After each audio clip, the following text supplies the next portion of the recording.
안녕하세요. 기탐사입니다. 오늘은 아르기닌의 효능과 그 기전에 대해서 알아보도록 하겠습니다. 아르기닌은 아미노산의 일종으로 독성이 있는 암모니아를 배출하는 기능하고 혈관을 확장시키는 산화질소를 생산하는 기능, 이 두 가지 기전을 베이스로 이 많은 효과가 나오게 되는데, 그로 인해서 혈관 확장, 혈류 흐름 증가, 해독, 간 기능 개선, 생리 활성 촉진, 운동 지구력 개선, 심혈관 질환 예방, 근성장 및 치유 좀 많은 효과를 내게 됩니다. 그리고 많이들 알고 계시는 그 정력 부분도 혈관 확장으로 인해서 나오는 효과고요. 이 시중 제품들을 보면 그 아르기닌은 흡수가 잘 되지 않아서 고함량으로 먹어야 된다 고 하면서 많은 제품들이 있는데, 그 함량도 함량이지만 그 아르기닌의 기능을 원활히 하기 위해서는 반드시 같이 먹어야 하는 성분들이 있어요. 이 같이 먹어야 하는 성분들이 더 중요할 수도 있기 때문에 아르기닌의 작용 기전을 짚어보고 어떤 아르기닌을 먹어야 하는지, 꼭 함께 먹어야 하는 성분들이 어떤 것들인지 보도록 하겠습니다. 먼저 이 그림에서 왼쪽 빨간 원은 독성인 암모니아를 독성이 적은 요소로 전환 배출시키는 체내 요소 회로고,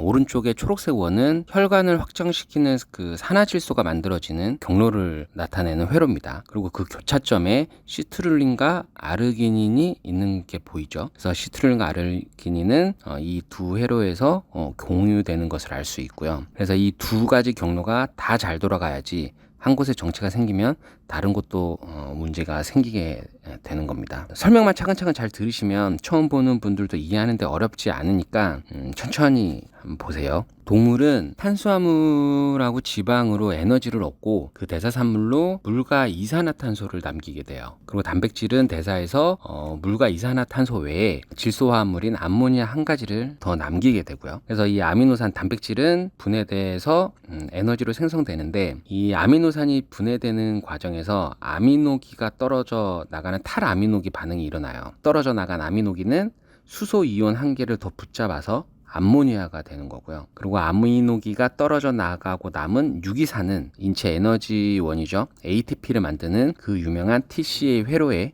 유입이 돼서 에너지 생성에 참여를 하게 됩니다. 그 암모니아의 경우에는 독성이 매우 강하기 때문에 그 암모니아 형태로 배출을 하려면 그 희석시키기 위해서 많은 양의 물을 지니고 다녀야 되는데, 이게 이제 육지에 사는 동물들에게는 매우 효율성이 떨어지는 일이 되는 거죠. 그래서 물 공급에 제한을 받지 않는 물고기는 암모니아 상태로 그대로 배출을 하게 되고, 그렇지 못한 동물들은 독성이 적은 요산이나 요소 형태로 전환시키고 나서 지니고 있다가 이제 배출을 하게 됩니다. 파충류나 곤충 조류는 물 없이도 암모니아를 배출할 수 있도록 그 비수용성인 요산으로 만들어서 배출을 하는데, 이 요산 배출 시스템은 그 수분 보유량을 줄일 수 있어서 장점이 있는데, 대신에 요소 배출 시보다 더 많은 에너지가 소모된다는 단점이 있어요. 근데 곤충 조류는 날고 뛰어야 되니까 이제 물 보유를 포기하고 에너지를 많이 소비하는 요산 시스템을 선택하게 되는 거죠. 그리고 사람의 경우는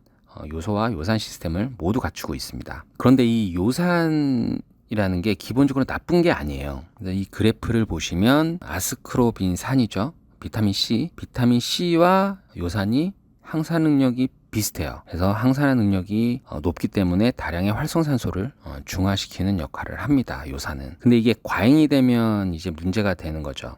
그래서 혈액 내 요산 농도가 높아지면 그 물에 녹지 않기 때문에 그 나트륨과 반응을 해서 이제 뾰족한 요산 나트륨 결정체를 만들어서 통증의 원인이 됩니다. 어쨌든 동물은 독성인 암모니아를 항산화 물질로 바꾸어서 활용하고 배출시키는 그런 시스템을 갖고 있다고 보시면 됩니다. 언급했듯이 그 암모니아는 빨리 배출되지 않으면 체내에 머물면서 뇌성 혼수를 일으킬 정도로 독성이 매우 강해요. 그래서 포유류는 노폐물 배출 속도가 느리기 때문에 암모니아 형태로 배출하게 되면 체내에 오래 머물게 돼서 독성을 일으키게 되고, 그래서 간에서 요소 회로를 가동해서 암모니아를 독성이 낮은 요소로 전환시키게 됩니다.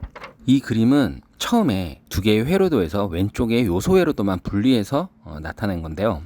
요소 회로도를 보면 아르기닌은 오르니틴 시트룰린으로 전환이 되고, 다시 시트룰린은 아르기닌으로 전환이 되고, 그 과정이 무한 반복이 되는 것을 알 수 있는데, 오르니틴이 시트룰린으로 되는 과정에서 보면 암모니아로부터 생성된 카바모일 인산이 들어오게 되잖아요. 그리고 시트룰린에서 아르기닌으로 되는 과정에서는 아스파트산이 작용을 하게 돼요. 그래서 아스파트산이 있어야 시트룰린에서 아르기닌으로 변환이 될 수 있습니다. 그리고 아르기닌에서 오르니틴으로 되는 과정에서 요소가 배출되는 것을 알 수 있습니다. 그러면 이 회로가 이제 잘 돌아가려면 먼저 아르기닌이 이제 많이 들어오고, 그러려면 아스파트산도 그만큼이 많이 있어야 이 회로도가 잘 돌아가겠죠. 시트룰린에서 아르기닌으로 바뀌는데 아스파트산이 있어야 되기 때문에 아르기닌 제품을 고를 때는 이 아스파트산이 같이 있는 거를 고르는 게 중요합니다.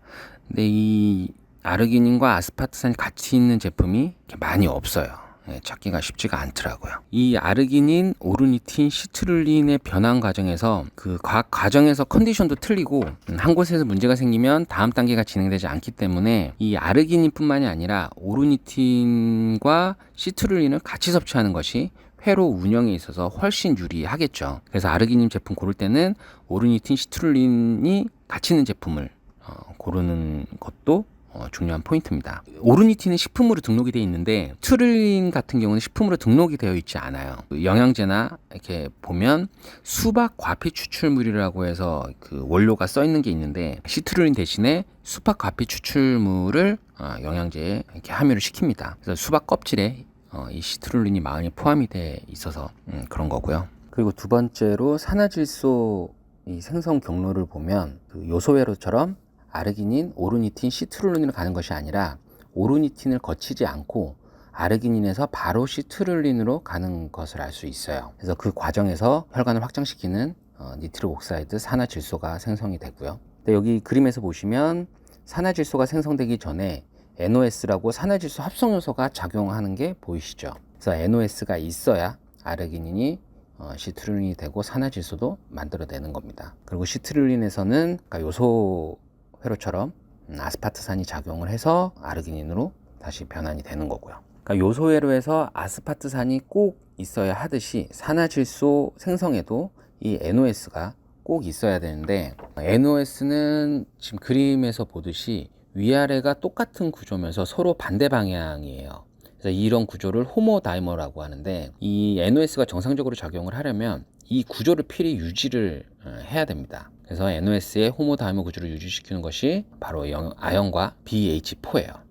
그래서 BH4까지 짚으려면 BH4 회로와 엽산 회로까지 들어가야 되니까 오늘은 아연까지만 보도록 하겠습니다. 어쨌든 아연은 그 정전기적인 결합으로 이 위아래 두 가닥을 묶어주는 역할을 해서 NOS가 작용할 수 있도록 합니다. 참고로 뭐 BH4는 수소 결합으로 두 가닥을 묶어서 그 역할을 하게 되고요. 그리고 BH4가 만들어지려면은 비타민 B군을 섭취하면 도움이 됩니다. 그래서 아르기닌을 고용량 섭취함으로써 산화질소 생성 경로가 그에 맞춰서 더 잘 돌아가려면 이 아연과 B군을 같이 섭취해 주는 게 NOS를 더 잘 유지를 시켜주기 때문에 도움이 되는 것을 알 수 있습니다. 이걸 다 정리를 하면 그 아르기닌을 섭취할 때는 오르니틴, 시트룰린을 같이 있는 것을 고르는 게 좋고요. 그리고 더해서 아스파트산, 아연, B군이 같이 있으면 기능 향상의 극대화가 될 수가 있습니다.